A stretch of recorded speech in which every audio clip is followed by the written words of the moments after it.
Everyone, welcome back to home tutor. आज की इस वीडियो में हम करने वाले हैं कक्षा 7 के संस्कृत विषय के द्वितीय पाठ का अध्ययन। पाठ का नाम है नित्यम पिबामः सुभाषित रसम, अर्थात रोज सुभाषित रस पीते हैं। तो चलिए इस पाठ का अध्ययन करते हैं और इसके अर्थ को समझते हैं। यहाँ पर एक कक्षा का दृश्य है जिसमें कि आप देख सकते हैं कुछ छात्र हैं और यहाँ पर अध्यापक हैं। तो एक छात्रा कहती है कि हे महोदय, अस्माकं यानी कि हमारे विद्यालयस्य विद्यालय के भित्तौ दीवार पर अयोग्यः पुरुषो न अस्ति योजकस्तत्र दुर्लभः इति इस प्रकार लिखितम लिखा हुआ अस्ति यानी कि है। छात्रा कहती है कि हे महोदय, हमारे विद्यालय की दीवार पर अयोग्यः पुरुषो न अस्ति योजकस्तत्र दुर्लभः इस प्रकार लिखा हुआ है। अस्य कः भावः इति कृपया बोधयतु। अस्य यानी कि इसका, कः यानी कि क्या, भावः यानी कि भाव या अर्थ है, इति ऐसा, कृपया कृपा करके, बोधयतु बताएं। इसका क्या अर्थ है, ऐसा कृपया करके बताएं। अध्यापक कहते हैं कि हे सुशीला, अस्य भावार्थः अस्ति। अस्य यानी कि इसका, भावार्थ अस्ति यानी कि है, इसका भावार्थ है यत् कि अस्मिन् इस जगति जगत में या संसार में कोऽपि कोई भी अयोग्यः अयोग्य न अस्ति नहीं है। हे सुशीला, इसका भावार्थ है कि इस संसार में इस जगत में कोई भी अयोग्य नहीं है। सर्वे योग्याः सन्ति। सर्वे यानी कि सभी, योग्याः यानी कि योग्य, सन्ति यानी कि हैं, परंतु लेकिन प्रेरकस्य प्रेरणा देने वालों की, मार्गदर्शकस्य मार्गदर्शन करने वालों की, च यानी कि और, अभावः अभाव, अस्ति यानी कि है।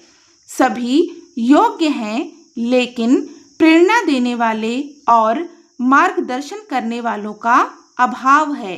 अध्यापक कहते हैं कि हे सुशीला, इसका भावार्थ है कि इस संसार में कोई भी अयोग्य नहीं है, सभी योग्य हैं लेकिन प्रेरणा देने वाले और मार्गदर्शन करने वालों का अभाव है। आगे एक छात्रा कहती है, मान्यवर, अहम अपि मैं भी विद्यालयस्य विद्यालय के परिसर में एतादृशम इस प्रकार के श्लोक को पठितवती पढ़ी हूँ। मान्यवर, मैं भी विद्यालय के परिसर में इस प्रकार के श्लोक पढ़ी हूँ। अध्यापक कहते हैं, रमे, हे रमा, एतानि ये सुभाषितानि सुभाषित सन्ति यानी कि हैं। हे रमा, ये सुभाषित हैं। अस्माकं यानी कि हमारे, चिंतन विकासाय, चिंतन यानी कि सोचने का, जो सोच विचार करने की क्षमता है, उनके विकास के लिए, एव यानी कि ही, एतानि यानी कि इन, सुभाषितानि सुभाषितों को, विद्यालयस्य विद्यालय के, परिसर में, स्थापितानि स्थापित किया गया है। हे रमा, ये सुभाषितानि हैं, हमारे चिंतन के विकास के लिए ही इन सुभाषितानि को विद्यालय के परिसर में स्थापित किया गया है।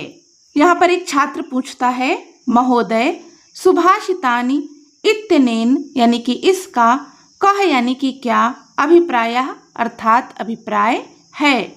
छात्र कहता है कि हे महोदय, सुभाषितानि इसका क्या अभिप्राय है। अध्यापक कहते हैं, वत्स, मानवानां विविध मूल्यानां विकासाय श्रेष्ठ जनैः उक्तानि सुवचनानि एव सुभाषितानि। वत्स, हे बेटा या हे पुत्र, मानवानाम मनुष्यों के, विविध मूल्यानाम विविध मूल्यों के, विकासाय विकास के लिए, श्रेष्ठ जनैः श्रेष्ठ जनों के द्वारा, उक्तानि कही गई, सुवचनानि सुंदर वचन, एव यानी कि ही, सुभाषितानि सुभाषितानि हैं। अध्यापक कहते हैं कि हे पुत्र, मनुष्यों के विविध मूल्यों के विकास के लिए श्रेष्ठ जनों के द्वारा कहे गए अच्छे वचन ही सुभाषितानि हैं। फिर यहाँ पर एक छात्र कहता है, श्रीमान सुभाषितों के पठनेन पढ़ने से कह यानी कि क्या, लाभ अर्थात लाभ है। हे श्रीमान सुभाषितों को पढ़ने से क्या लाभ है। अध्यापक कहते हैं, प्रिय सुरेश सुभाषिता नाम पठनेन अस्माकं नैतिकः सामाजिकः च विकासः भवति। अस्माभिः किं कर्तव्यं किंच न कर्तव्यम् इति सुभाषितानि बोधयन्ति। प्रिय सुरेश सुभाषिता नाम सुभाषितों को पठनेन पढ़ने से अस्माकं हमारा नैतिकः नैतिक सामाजिकः सामाजिक च यानी कि और विकासः अर्थात विकास भवति यानी कि होता है। सुभाषितों को पढ़ने से हमारा नैतिक और सामाजिक विकास होता है। अस्माभिः हमें किम यानी कि क्या, कर्तव्यम करना चाहिए, किंच और क्या, न यानी कि नहीं, कर्तव्यम करना चाहिए, इति ऐसा सुभाषितानि सुभाषित बोधयन्ति बताते हैं। हमें क्या करना चाहिए और क्या नहीं करना चाहिए ऐसा सुभाषित बताते हैं। यहाँ पर छात्रा कहती है, अहो वयम अपि सुभाषितानि पठितुम इच्छामः कृपया अस्मान् पाठयतु। अहो अरे, वयम यानी कि हम सब, अपि यानी कि भी, सुभाषितानि पठितुम यानी कि पढ़ना, इच्छामः यानी कि चाहते हैं, अरे हम सब भी सुभाषित पढ़ना चाहते हैं, कृपया कृपा करके, अस्मान हमें, पाठयतु पढ़ाएं, कृपा करके हमें पढ़ाएं। यहाँ पर अध्यापक कहते हैं, समीचीनम ठीक है, तरही तब, वयम हम सब, सुभाषिता नाम सुभाषितों के रसम रस को, पिबामः पीते हैं, ठीक है तब हम सब सुभाषितों के रस को पीते हैं।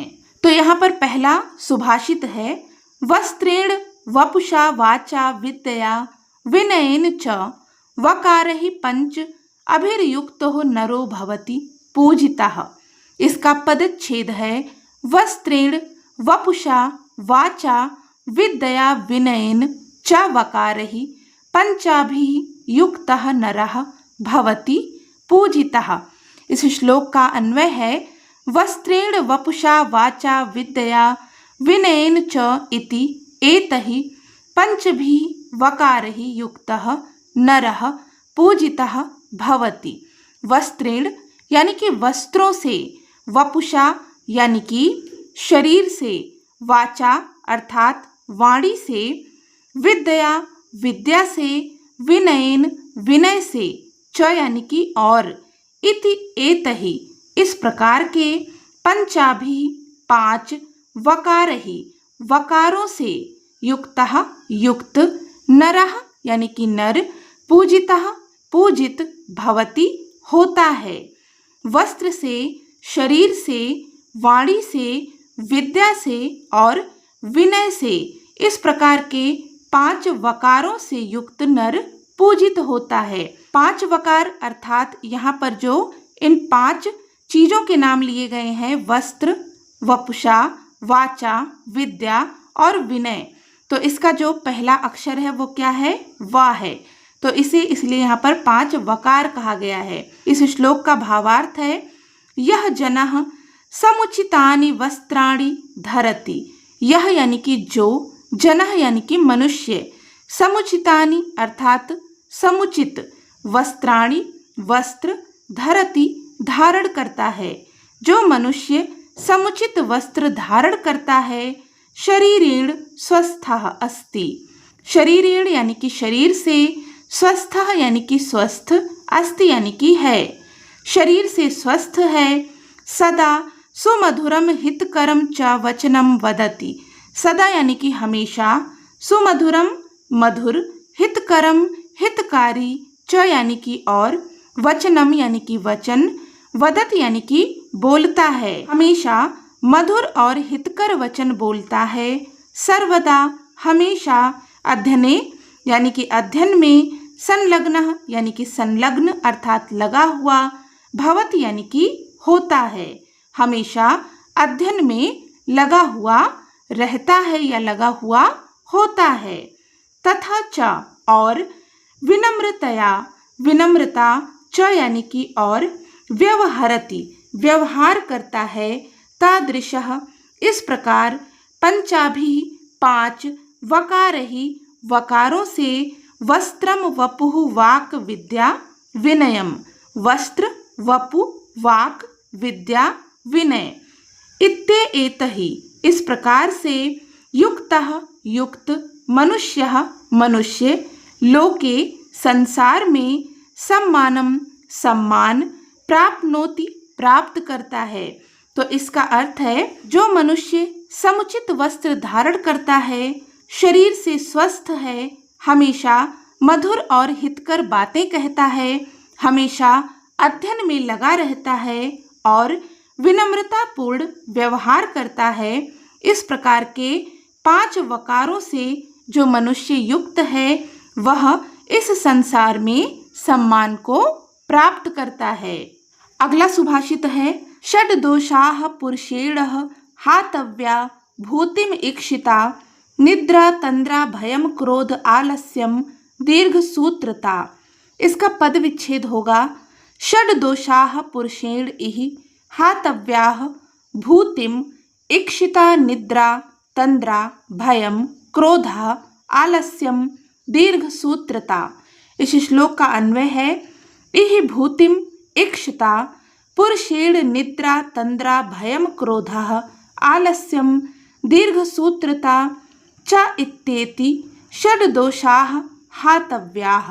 इह यानी कि जो, भूतिम यानी कि ऐश्वर्य को, इक्षिता यानी कि चाहता है, पुरुषेण उस पुरुष को, निद्रा यानी कि नींद, तंद्रा अर्थात कर्महीनता यानी कि कार्य न करना, भयम अर्थात भय, क्रोधः यानी कि क्रोध गुस्सा, आलस्यम आलस्य, दीर्घ सूत्रता यानी कि कार्य को कल पर टाल देना, च यानी कि और, इत्येते अर्थात इस प्रकार के, षड दोषाः षड यानी कि 6, दोषाः यानी कि दोषों को, हातव्याः यानी कि छोड़ देना चाहिए, अर्थात जो पुरुष ऐश्वर्य को चाहते हैं उन्हें निद्रा तंद्रा भय क्रोध आलस्य और दीर्घ सूत्रता इन 6 दोषों को छोड़ देना चाहिए। इसका भावार्थ है, अस्मासु निद्रादयः षड दोषाः भवन्ति। अस्मासु यानी कि हम में,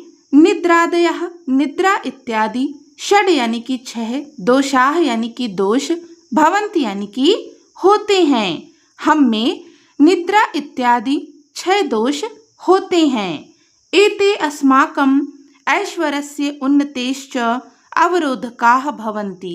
एते यानी कि ये सब, अस्माकं अर्थात हमारे, ऐश्वर्यस्य ऐश्वर्य के, उन्नतेश्च और उन्नति के, अवरोधकाः अवरोधक, भवन्ति यानी कि होते हैं, ये हमारे ऐश्वर्य के और उन्नति के अवरोधक होते हैं। अतः इसलिए यदि मानवः मनुष्य स्वजीवने अपने जीवन में, धनिकः धनी होना चाहता है, विद्वान वा भवितुम इच्छति और विद्वान होना चाहता है, ऐश्वर्यम ऐश्वर्य, वैभवम च और वैभव को, प्राप्तुम प्राप्त, वांछित करना चाहता है, तरहि तब, सह यानी कि वह, अति निद्रा अत्यधिक सोना, तंद्रा यानी कि कार्य को ना करना, इति अर्थात भय, क्रोधम यानी कि क्रोध या गुस्सा, आलस्यम आलस्य, विलंबेन कार्यकरणस्य, विलंब यानी कि देर से कार्य को करने की, प्रवृत्तिम आदत, च यानी कि और, एतान इन, षड दोषान 6 दोषों को, परित्यजेत त्याग देना चाहिए। हम सभी में निद्रा इत्यादि 6 दोष होते हैं, ये हमारे ऐश्वर्य और उन्नति के अवरोधक होते हैं, हमारे ऐश्वर्य और उन्नति में बाधा उत्पन्न करते हैं। इसलिए यदि मनुष्य अपने जीवन में धनी होना चाहता है और विद्वान होना चाहता है, ऐश्वर्य और वैभव प्राप्त करना चाहता है, तो उसे अत्यधिक सोना, कार्य को ना करना, डरना, गुस्सा करना, आलस्य करना और कार्य को टालने की जो प्रवृत्ति है, इस प्रकार के 6 दोषों को त्याग देना चाहिए। अगला श्लोक है अद्भिगात्राणि शुद्धयन्ति मनः सत्येन शुद्धयति विद्या तपोभ्याम भूतात्मा बुद्धिर्ज्ञानेन शुद्धयति। इसका पद विच्छेद है अद्भिगात्राणि शुद्धयन्ति मनः सत्येन शुद्धयति विद्या तपोभ्याम भूतात्मा बुद्धि ज्ञानेन शुद्धयति। अन्वय है गात्राणि अद्भि शुद्धयन्ति मनः सत्येन शुद्धयति भूतात्मा विद्या तपोभ्याम शुद्धयति बुद्धि ज्ञानेन शुद्धयति। गात्राणि अर्थात शरीर, अद्भि यानी कि जल से, शुद्धयन्ति यानी कि शुद्ध होते हैं। शरीर जल से शुद्ध होते हैं। मनः सत्येन शुद्धयति, मनः यानी कि मन, सत्येन यानी कि सत्य से, शुद्धयति शुद्ध होता है। मन सत्य से शुद्ध होता है। भूतात्मा अर्थात जीव, विद्या तपोभ्याम अर्थात विद्या से, शुद्धयति शुद्ध होता है। भूतात्मा विद्या से शुद्ध होता है। बुद्धि बुद्धि ज्ञानेन यानी कि ज्ञान से, शुद्धयति यानी कि शुद्ध होती है। बुद्धि ज्ञान से शुद्ध होती है। शरीर जल से शुद्ध होते हैं, मन सत्य से शुद्ध होता है, जीव विद्या से शुद्ध होता है, बुद्धि ज्ञान से शुद्ध होती है। इसका भावार्थ है प्रतिदिनम स्नानेन मानवस्य शरीरम स्वच्छम भवति। प्रतिदिनम अर्थात रोज, स्नानेन स्नान करने से, मानवस्य मानव का, शरीरम शरीर, स्वच्छम स्वच्छ, भवति यानी कि होता है। प्रतिदिन स्नान करने से मनुष्य का शरीर स्वच्छ होता है। सत्येन मनः पवित्रम भवति। सत्येन अर्थात सच बोलने से, सच कहने से, मनः यानी कि मन, पवित्रम यानी कि पवित्र, भवति यानी कि होता है। सच कहने से मन पवित्र होता है। सत्य कथनेन मनसि द्वंद्वः भीतिः च न भवति। सत्य कथनेन सत्य कहने से, सच बोलने से, मनसि मन में, द्वंद्वः अर्थात किसी भी प्रकार की दुविधा, भीति यानी कि डर, च यानी कि और, न यानी कि नहीं, भवति यानी कि होती है। सच कहने से मन में दुविधा और डर नहीं होता है। नित्यम विद्या अभ्यासेन परिश्रमेण च जीवनस्य शुद्धि भवति। नित्यम अर्थात रोज, विद्या अभ्यासेन विद्या का अभ्यास करने से, परिश्रमेण परिश्रम करने से, च यानी कि और, जीवस्य अर्थात जीव का, शुद्धि अर्थात शुद्धि, भवति यानी कि होता है। रोज विद्या अभ्यास करने से और परिश्रम करने से जीव की शुद्धि होती है। ज्ञानेन यानी कि ज्ञान के द्वारा, च यानी कि और, बुद्धि निर्मला यानी कि निर्मल या स्वच्छ, भवति यानी कि होती है। और ज्ञान के द्वारा बुद्धि निर्मल होती है। अतः इसलिए मनुष्य को नित्यम रोज या प्रतिदिन, स्नानम स्नान, सत्य कथनम सत्य कथन या सच बोलना, विद्या अभ्यासम विद्या का अभ्यास करना, परिश्रमम परिश्रम करना, ज्ञानार्जनम ज्ञानार्जन करना, च यानी कि और, कुर्यात यानी कि करना चाहिए। इसलिए मनुष्य को रोज स्नान, सत्य कथन, विद्या का अभ्यास, परिश्रम और ज्ञानार्जन करना चाहिए। अर्थात प्रतिदिन जब हम रोज स्नान करते हैं तो उससे क्या होता है, हमारा शरीर शुद्ध होता है और सत्य बोलने से मन पवित्र होता है। सच बोलने से मन में किसी भी प्रकार की दुविधा और डर नहीं होता है। रोज विद्या का अभ्यास करने से और परिश्रम करने से जीव शुद्ध होता है।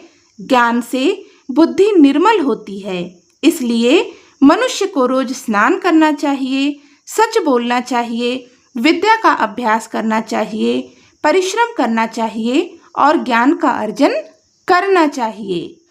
उत्तरम यत् समुद्रस्य हिमाद्रेश्च एव दक्षिणम वर्षम तद भारतम नाम भारती यत्र संततिः। इसका पद विच्छेद है उत्तरम यत् समुद्रस्य हिमाद्रेः च एव दक्षिणम वर्षम तद भारतम नाम भारती यत्र संततिः। इसका अन्वय है यत् समुद्रस्य उत्तरम हिमाद्रे च दक्षिणम तद एव भारतम नाम वर्षम यत्र भारती संततिः अस्ति।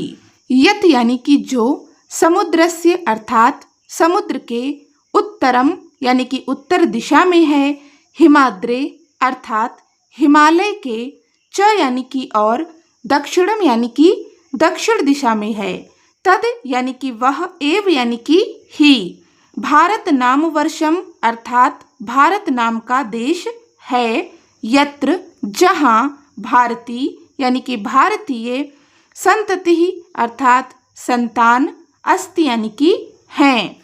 जो समुद्र के उत्तर दिशा में है और हिमालय के दक्षिण में है, वह ही भारत नाम का देश है जहाँ भारतीय उसकी संतान हैं।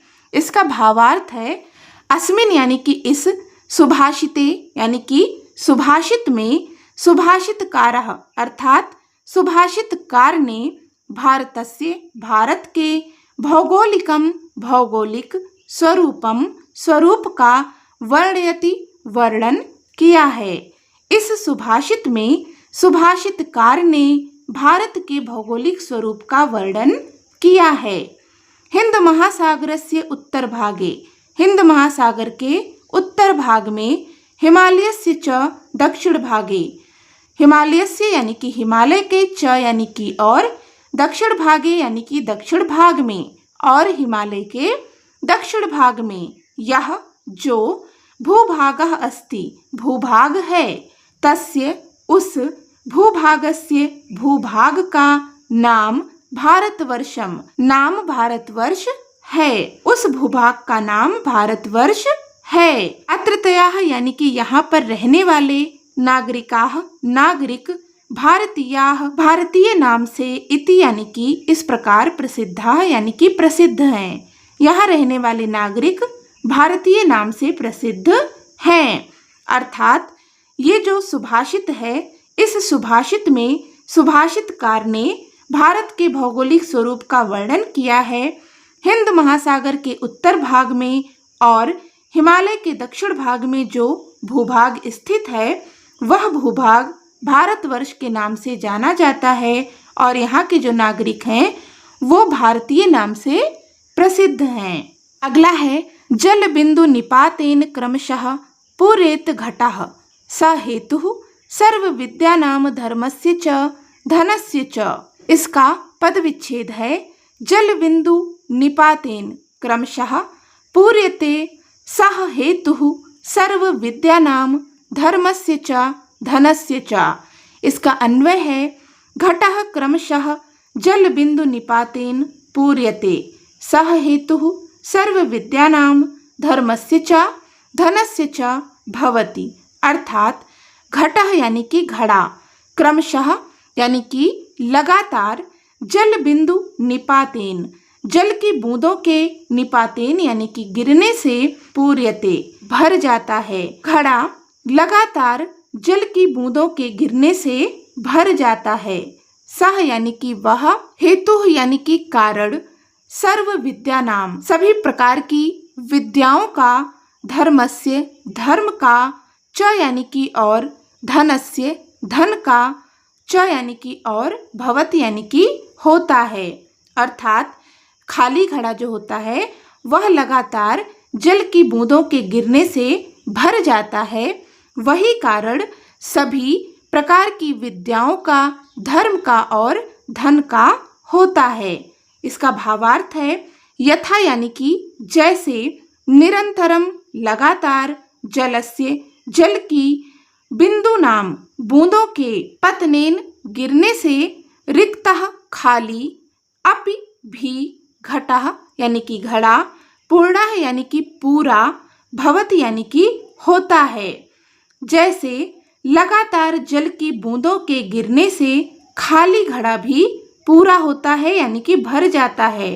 तथैव यानी कि उसी प्रकार जीवने जीवन में निरंतरम लगातार अभ्यासेन अभ्यास करने से सामान्यः सामान्य, अपि भी मानवः यानी कि मनुष्य, सर्व प्रकारकम अर्थात सभी प्रकार के, ज्ञानम ज्ञान, धर्मम धर्म, धनम धन, च यानी कि और, लभते यानी कि प्राप्त करता है। जैसे लगातार जल की बूंदों के गिरने से खाली घड़ा भी भर जाता है, उसी प्रकार जीवन में लगातार अभ्यास करने से सामान्य मनुष्य भी सभी प्रकार के ज्ञान, धर्म और धन को प्राप्त करता है। अगला है यह पठति, लिखति, पश्यति, परिपृक्षति, पंडिता अनु प्राश्चयति, तस्य दिवाकर किरणहि नलिनी दलम इव विस्तारिता बुद्धि। इसका पद विच्छेद है यह पठति, लिखति, पश्यति, परिपृक्षति, पंडितान उपाश्रयति, तस्य दिवाकर किरणहि नलिनी दलम इव विस्तारिता बुद्धि। अन्वय है यह पठति, लिखति, पश्यति, परिपृक्षति, पंडितान उपाश्रयति च, तस्य बुद्धि दिवाकर किरणहि नलिनी दलम इव विस्तारिता भवति। यह यानी कि जो, पठति यानी कि पढ़ता है, लिखति यानी कि लिखता है, पश्यति यानी कि देखता है, परिपृक्षति यानी कि पूछता है, पंडितान अर्थात विद्वानों के, उपाश्रयति यानी कि आश्रय में रहता है, च यानी कि और, तस्य यानी कि उसकी, बुद्धि दिवाकर किरणहि अर्थात सूर्य के किरणों से, नलिनी दलम कमल के पत्तों के, इव यानी कि समान, विस्तारिता यानी कि विस्तारित, भवति यानी कि हो जाती है। अर्थात जो पढ़ता है, लिखता है, देखता है, पूछता है और विद्वानों के पास बैठता है, विद्वानों के आश्रय में रहता है, उसकी बुद्धि सूर्य के किरणों के द्वारा कमल के पत्तों के समान विस्तारित हो जाती है। इसका भावार्थ है अस्माभि यानी कि हमें, आत्मविकासाय आत्मविकास के लिए, सर्वथा हमेशा, श्रेष्ठ जन ही श्रेष्ठ लोगों के, सह यानी कि साथ, संगति यानी कि संगति, वासश्च अर्थात रहना, च यानी कि और, कर्तव्य यानी कि करना चाहिए। हमें अपने विकास के लिए हमेशा श्रेष्ठ जनों की संगति करनी चाहिए और उनके साथ रहना चाहिए। यतो ही अर्थात जैसे ही, यह यानी कि वह, निरंतरम अर्थात लगातार, पठति पढ़ता है अर्थात स्व अध्यायम करोति यानी कि स्व अध्याय करता है, लिखति लिखता है, पश्यति देखता है, विविधान प्रश्नान करोति विभिन्न प्रकार के प्रश्न करता है, स्वयस्य संशयम दूरी करोति अर्थात अपने संशय को, अपने मन की दुविधा को दूर करता है, ज्ञानी जना नाम आश्रय ज्ञानी जनों के आश्रय में अर्थात समीप, तिष्ठत यानी कि रहता है, ज्ञानी जनों के आश्रय में रहता है, उनके समीप रहता है, तस्य बुद्धि तस्य यानी कि उसकी, बुद्धि तथैव यानी कि उसी प्रकार से, वर्धते यानी कि बढ़ती है, यथा जैसे, सूर्यस्य सूर्य के, किरणहि किरणों से, कमलम कमल, पूर्णतया पूरी तरीके से, विकसितम विकसित, भवति यानी कि होता है। यहाँ पर कह रहे हैं कि हमें आत्म विकास के लिए हमेशा श्रेष्ठ जनों की संगति करनी चाहिए और उनके साथ रहना चाहिए। जैसे ही वह यानी कि जो मनुष्य निरंतर पढ़ता है यानी कि स्व अध्याय करता है, लिखता है, देखता है और विभिन्न प्रकार के प्रश्नों को पूछता है, अपने मन के संशय को, दुविधा को दूर करता है, ज्ञानी जनों के आश्रय में रहता है, उनके साथ रहता है, समीप रहता है, उसकी बुद्धि उसी प्रकार से बढ़ती है जैसे सूर्य की किरणों के साथ, सूर्य की किरणें जब पड़ती हैं तो कमल जो है वो पूरी तरह से विकसित हो जाता है, यानी कि खिल जाता है। उसकी बुद्धि उसी प्रकार से बढ़ती है जैसे सूर्य की किरणों के पड़ने से कमल पूरी तरीके से विकसित होता है, खिल जाता है। अगला श्लोक है, प्रिय वाक्य प्रदानेन सर्वे तुष्यन्ति जन्तवः तस्मात् तदैव वक्तव्यम वचने का दरिद्रता। इसका पद विच्छेद है, प्रिय वाक्य प्रदानेन सर्वे तुष्यन्ति जन्तवः तस्मात् तदैव वक्तव्यम वचने का दरिद्रता। अन्वय है, सर्वे जन्तवः प्रिय वाक्य प्रदानेन तुष्यन्ति तस्मात् तदैव वक्तव्यम वचने का दरिद्रता। सर्वे यानी कि सभी, जन्तवः यानी कि प्राणी, प्रिय वाक्य प्रदानेन अर्थात प्रिय वाक्य बोलने से, तुष्यन्ति यानी कि प्रसन्न होते हैं, संतुष्ट होते हैं। सभी प्राणी प्रिय वाक्य बोलने से संतुष्ट होते हैं। तस्मात् यानी कि इसलिए, तदैव अर्थात वैसा ही, वक्तव्यम बोलना चाहिए, इसलिए वैसा ही बोलना चाहिए। वचने यानी कि बोलने में, का यानी कि कैसी, दरिद्रता अर्थात कंजूसी। सभी प्राणी प्रिय वाक्य बोलने से संतुष्ट होते हैं, प्रसन्न होते हैं, इसलिए वैसा ही बोलना चाहिए। बोलने में कैसी दरिद्रता अर्थात बोलने में कंजूसी नहीं करनी चाहिए। इसका भावार्थ है, मधुर भाषणेन अर्थात मधुर बोलने से, मीठा बोलने से, सर्वे यानी कि सभी, अपि यानी कि भी, प्राणिनः यानी कि प्राणी, अस्माकं यानी कि हमारे, सर्वाणि सभी, मित्राणि मित्र, माता पिता, भ्राता यानी कि भाई, इत्यादयः इत्यादि, प्रसन्नाः प्रसन्न, भवन्ति यानी कि होते हैं। मधुर बोलने से सभी प्राणी, हमारे सभी मित्र, माता पिता, भाई इत्यादि प्रसन्न होते हैं। मधुर भाषणेन कापि हानि न अस्ति। मधुर भाषणेन यानी कि मीठा बोलने से, मधुर बोलने से, कापि यानी कि कोई भी, हानि यानी कि नुकसान, न अस्ति नहीं है। मीठा बोलने से कोई भी हानि, कोई भी नुकसान नहीं है। अतः इसलिए सर्वदा हमेशा मीठा वचन एव यानी कि ही, करणीयम यानी कि करना चाहिए। इसलिए हमेशा मीठा वचन ही कहना चाहिए या मीठा ही बोलना चाहिए। मधुर भाषणे मीठा बोलने से, कदापि कभी भी, संकोचः संकोच, न करणीयः नहीं करना चाहिए। मीठा बोलने से कभी भी संकोच नहीं करना चाहिए। मधुर बोलने से सभी प्राणी, हमारे सभी मित्र, माता पिता, भाई इत्यादि प्रसन्न होते हैं। मधुर बोलने से कोई भी हानि नहीं होती, इसलिए हमें हमेशा मीठा बोलना चाहिए। मधुर बोलने से कोई भी संकोच नहीं करना चाहिए। अगला है, आलस्यम ही मनुष्याणाम शरीरस्थो महान रिपुः न अस्ति उद्यमो समूह बंधु कृत्वा यम न अवसीदति। इसका पद विच्छेद है, आलस्यम ही मनुष्याणाम शरीरस्थः महान रिपुः न अस्ति उद्यम समः बंधुः कृत्वा यम न अवसीदति। इसका अन्वय है, आलस्यम ही मनुष्याणाम शरीरस्थः महान रिपुः अस्ति उद्यम समः बंधुः न अस्ति जनः यम उद्यमं कृत्वा न अवसीदति। आलस्यम ही अर्थात आलस्य ही, मनुष्याणाम मनुष्य के, शरीरस्थः शरीर में स्थित, महान यानी कि बहुत बड़ा, रिपु यानी कि शत्रु, अस्ति यानी कि है। आलस्य ही मनुष्य के शरीर में स्थित महान शत्रु है। उद्यम समः, उद्यम यानी कि परिश्रम के, समः यानी कि समान, बंधु यानी कि मित्र, न अस्ति परिश्रम के समान मित्र नहीं है।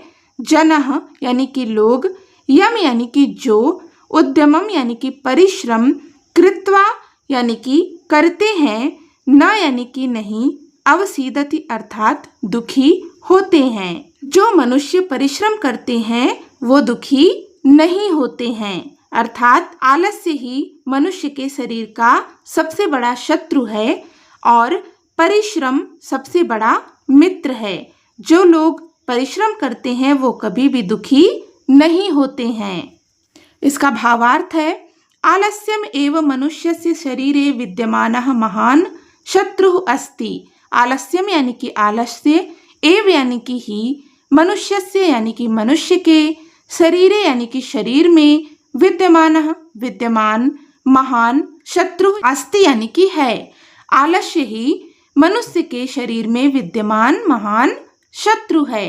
ततएव यानी कि वह ही, अस्माकम यानी कि हमारे, कार्यस्य यानी कि कार्य के, संपादने यानी कि पूरा होने में, अवरोधकम अवरोधक, भवति यानी कि होता है, वह ही हमारे कार्य के पूरा होने में अवरोधक होता है। परिश्रमः एव अस्माकं वास्तविकं मित्रम् अस्ति। परिश्रमः यानी कि परिश्रम, एव यानी कि ही, अस्माकं यानी कि हमारा, वास्तविकम यानी कि वास्तविक, मित्रम अस्ति मित्र है। परिश्रम ही हमारा वास्तविक मित्र है। यह यानी कि जो, परिश्रमम परिश्रम को, करोति करता है, सह यानी कि वह, कदापि कभी भी, दुखम दुख को, न यानी कि नहीं, प्राप्नोति प्राप्त करता है। जो परिश्रम करता है वह कभी भी दुख को प्राप्त नहीं करता है। तो यहाँ पर हमें बताया गया है कि आलस्य मनुष्य के शरीर में स्थित सबसे बड़ा शत्रु है। मनुष्य का सबसे बड़ा शत्रु कौन है? आलस्य है, क्योंकि वह कभी भी हमारे कार्य को पूरा नहीं होने देता। जब आप आलस्य करते हैं तो आप किसी भी कार्य को पूरा नहीं कर पाते। लेकिन परिश्रम वो हमारा सबसे बड़ा मित्र है, वास्तविक मित्र है, क्योंकि जो मनुष्य परिश्रम करता है वह कभी भी दुखी नहीं होता है। अगला श्लोक है अष्टादश पुराणेषु व्यासस्य वचनं द्वयम् परोपकारः पुण्याय पापाय परपीडनम्। इसका पद विच्छेद है अष्टादश पुराणेषु व्यासस्य वचन द्वयम् परोपकारः पुण्याय पापाय परपीडनम्। अन्वय है अष्टादश पुराणेषु व्यासस्य वचनं द्वयम् अस्ति परोपकारः पुण्याय परपीडनं पापाय च भवति।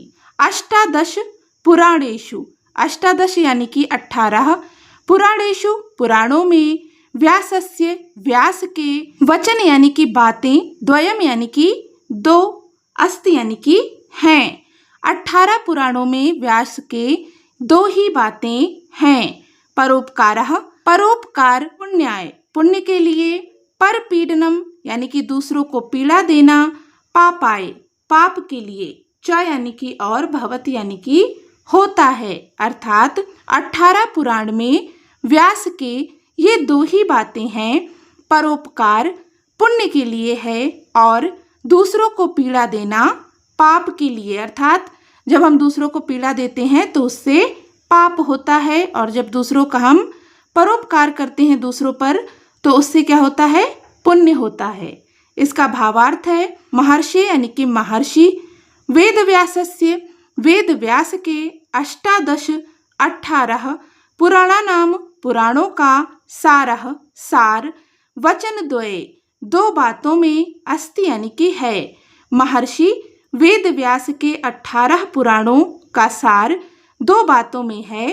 परेशान यानी कि दूसरों का, उपकारेण उपकार करने से, पुण्यम पुण्य, भवति होता है, दूसरों का उपकार करने से पुण्य होता है। परेशान यानी कि दूसरों को, पीडनेन पीड़ा देने से, पापम पाप, भवति इति होता है ऐसा, दूसरों को पीड़ा देने से पाप होता है। अतः इसलिए अस्माभिः हमें सर्वदा हमेशा परोपकारः परोपकार करणीयः करना चाहिए। अन्येषां यानी कि दूसरों को, पीडनम पीड़ा देना, कदापि कभी भी, न यानी कि नहीं, करणीयम यानी कि करना चाहिए। इसलिए हमें हमेशा परोपकार करना चाहिए, दूसरों को पीड़ा देना कभी भी नहीं करना चाहिए। महर्षि वेद व्यास के 18 पुराणों का सार 2 ही बातों में है। पहला कि दूसरों का उपकार करने से पुण्य होता है, और दूसरों को पीड़ा देने से पाप होता है। इसलिए हमें हमेशा परोपकार करना चाहिए, दूसरों को पीड़ा नहीं देना चाहिए। तो इस प्रकार से हमने यहाँ पर इस पाठ का अध्ययन कर लिया, इसके अर्थ को समझ लिया। इसका अभ्यास कार्य हम करेंगे अगले वीडियो में। इस पाठ से संबंधित कोई भी डाउट हो तो आप कमेंट करके पूछ सकते हैं।